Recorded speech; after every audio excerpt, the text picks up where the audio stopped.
Well, not even that. They were just like, hey, this wasn't our set. We're sorry. These are fake pictures and stuff like that. They went to the actress, I think, and the actress was like, oh, cool, you got pictures early.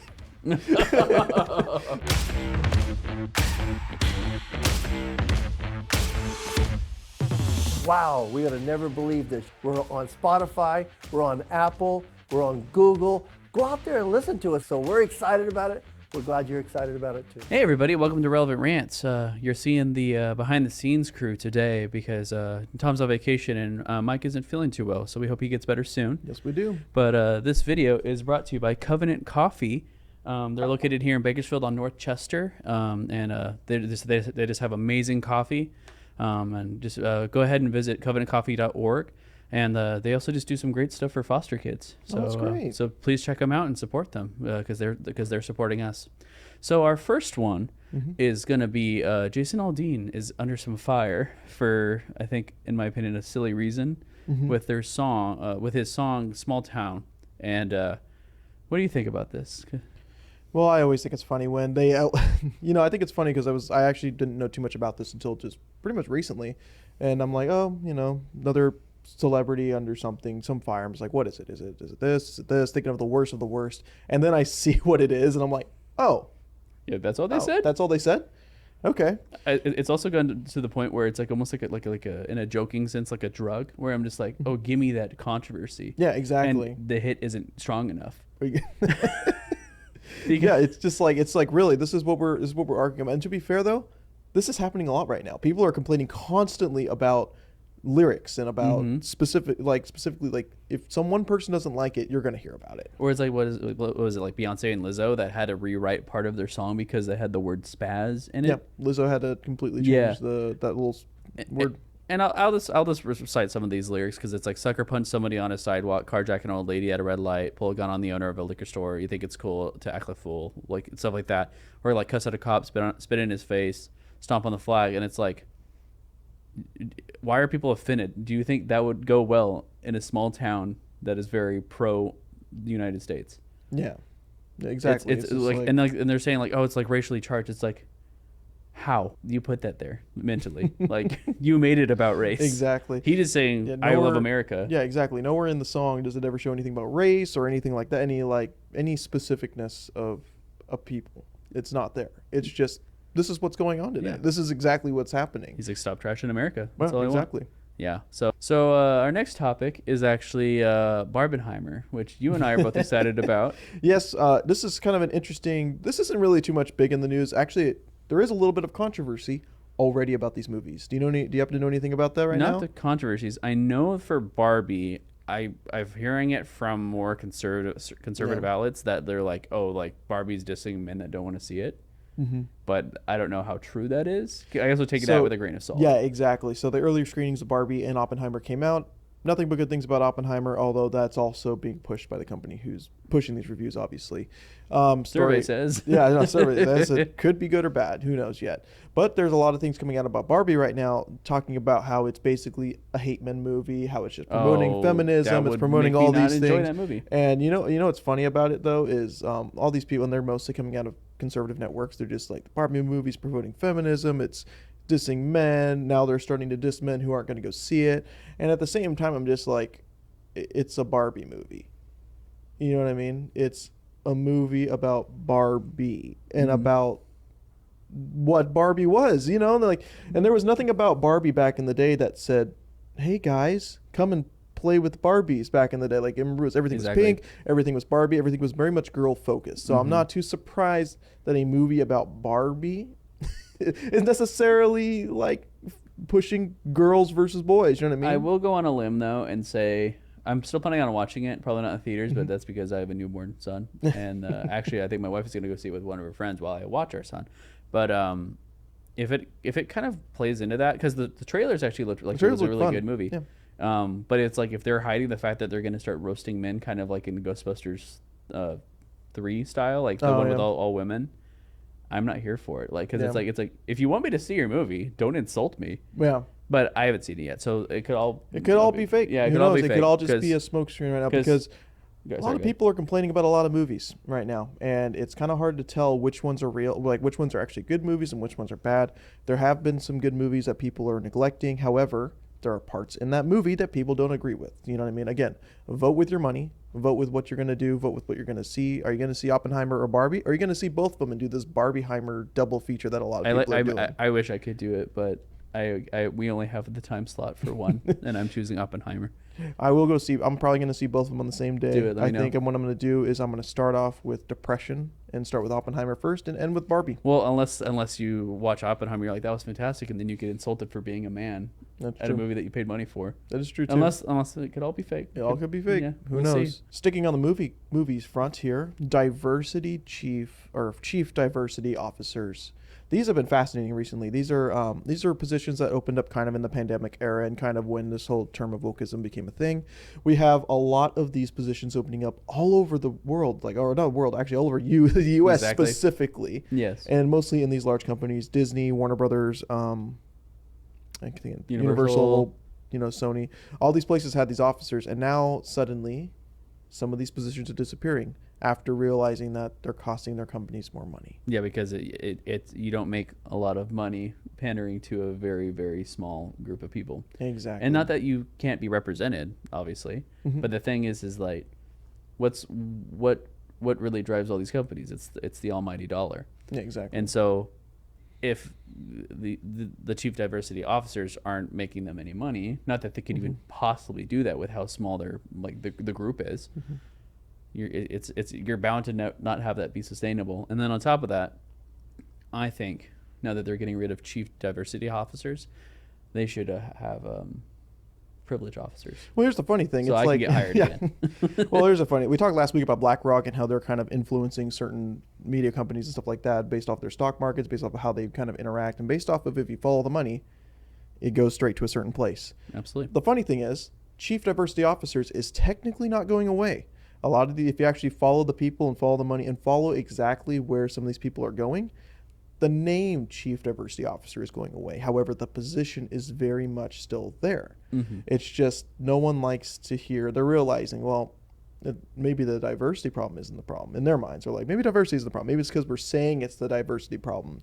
That's the issue. So they're stripping the title basically and still secretly putting it in some movies and stuff like that now. Well, nothing's changing. Nothing's changed so Yeah. far. And we're probably not going to see the specific change for a couple of years when those movies start coming out now that this has kind of been removed. But it's not going away. Oh, well, I agree. And on top of that, it's more like, and I think what these execs don't really understand, or they do and they don't care, is the average person, like, you can't just blanket statement saying like, oh, because we didn't like that the Little Mermaid was black, that we're all racist. Yeah. But the thing is that what a lot of people are saying, even minorities, is like, why change the race of a certain character? Why not make a brand new character? Yeah. Because that's solely their character. Yeah. Like, the reason why I feel like Idris Elba could be James Bond is because James Bond is an alias. It could be someone is going to be 007. Yeah. Like it was Daniel Craig. Like, I don't fully believe that that's the same as that James Bond as the same James Bond from the 50 years ago. Yeah, exactly. So, but like, there's a logic behind it. So instead of making the Little Mermaid black, why didn't you make a new mermaid TV show or movie? Yeah, I've never understood that. Yeah.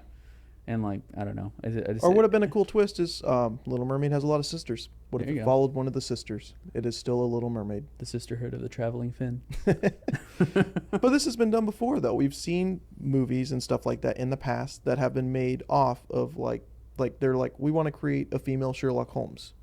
Cool. What did they do? They didn't say, Sherlock Holmes, you are now a woman. They went, no, we have your, sister, your sister, Sherlock Holmes' sister, Eleanor Holmes, and they created a series off that. That's way better. However, in the U.S., it's not doing very well, but I know in the U.K. it did very well. Well, like, it's also like, you can't just like rip off the same thing too. Like, you Yeah. got to be creative with it. You can't like have it just be Eleanor Holmes. Make it just like, I don't know, like, there's like the Nancy Drew. Like, Well, that was the fun thing about Eleanor Holmes. She had her own personality, she had her own quirks, and she had her own issues separate from Sherlock's issues, which were totally different. But that's the thing. Make new characters, make new issues, make new trials of overcoming.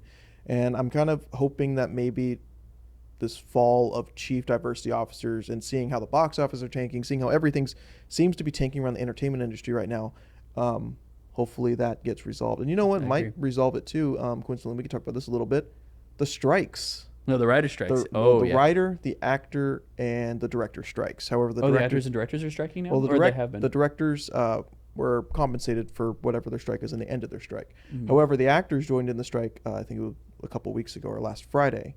That caused a bit of a topple, and Disney tried to sneakily get around their actors' strike, which is kind of funny, at the Haunted Mansion premiere. Oh, that's right. So the Haunted Mansion premiered last week. Don't know anything about it besides some people said it was an okay movie. It was pretty good. It was just average. However, the people struck the Friday, and then 2 days later, the Haunted Mansion premiered.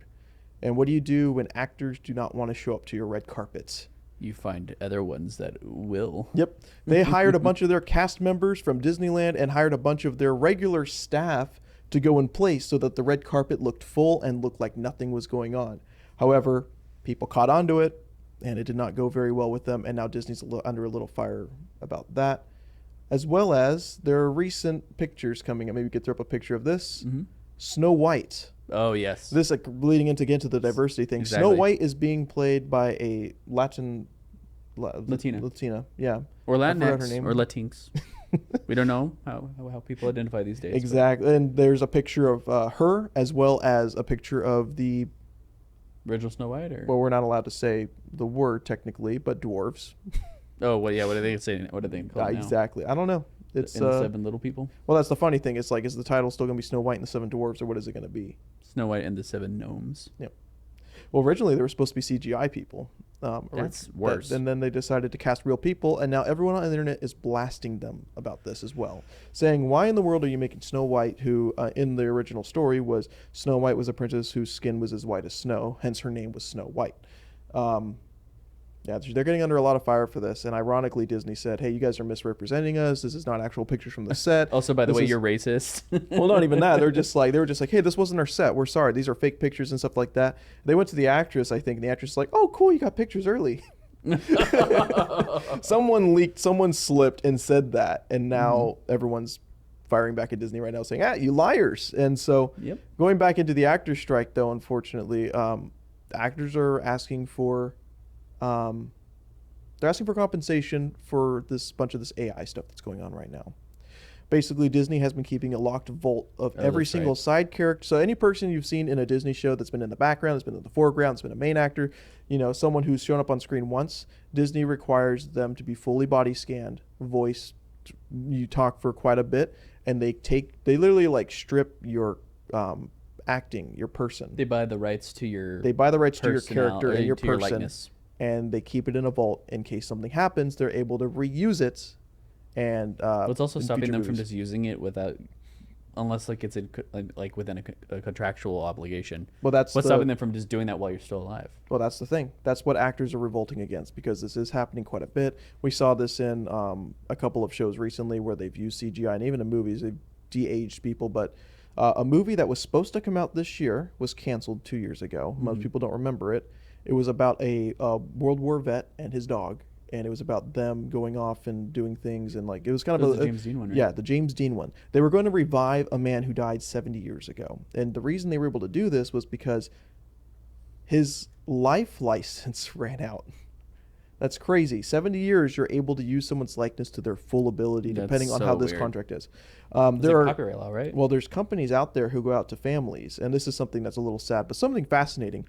So a company, let's say you're a famous celebrity and you die. A company will go out to your family at some point and say, hey, we're very sorry about this passing. However, your person is dead. We'll hand you so much money if we can take their name, their likeness on all of their assets, technically, their personality,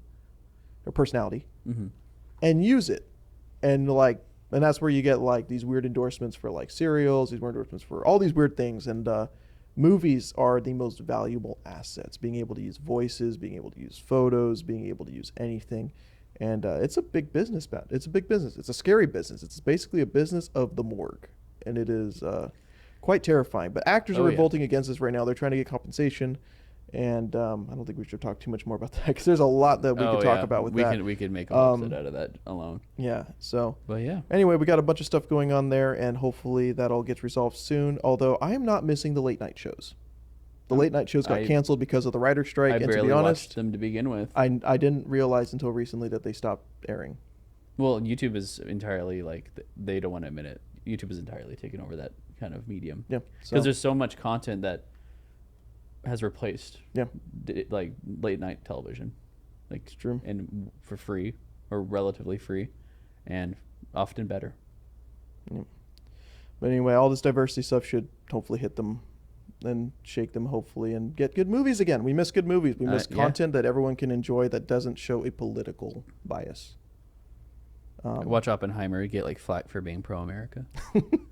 Like Maverick. Yeah, Maverick got hit on for being a pro Patriot movie. it didn't even like say like "Woo America." No, yeah. I mean it came off that way, but I enjoyed that. But yeah, But I think that's pretty much it for today. We got a lot of things we talked about today. We talked about. It's been a little bit too much time, but it was still interesting on just what Disney's doing, kind of like the toppling as a company. Some people said it was too big to fall, and now it's finally falling, and it's kind of insane to see. I think people just realize like too big to fail does not exist. And Bud Light is an example of that. Exactly. Vote with your money. Vote with your time. Exactly. And thank you for sticking around with us. Absolutely. Thank you, Covenant Coffee, for sponsoring us, and thank you for all the amazing things that you do and inside and in the community and for us. Yeah, absolutely. All right, guys, we'll see you next Friday. Have a great day. God bless.